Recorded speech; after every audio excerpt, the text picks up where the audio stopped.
अंगलाष्टक होणार आहेत। ज्यांच्या उपनयन बाकी आहे अगोदर ज्यांचे झालेले आहेत म्हणजे हा जोडून विनंती आहे, हा कार्यक्रम एवढा चांगला झाला पण त्यांना संध्या शिकवा कमिटीचा मी परत आभारी आहे, त्यांनी मला या ठिकाणी बोलावलं, परत मी एका हार्दिक स्वागत करतो। मौनचं झाली आता, त्यांनी खाली बसून घ्या।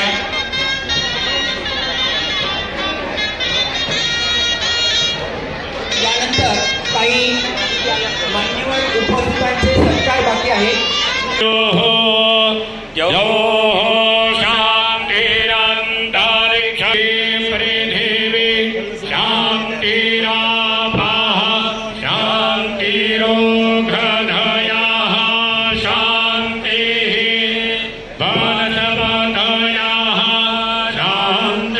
हर्षल गजानन जोशी, चेतन सीताराम पाटील, सुरुवातीला यांचा उपनयन संस्कार होईल आणि उपनयन संस्कार नंतर परत एकदा उपस्थित मान्यवरांचं स्वागत राहील। एबीपी माझा, उघडा डोळे बघा नीट।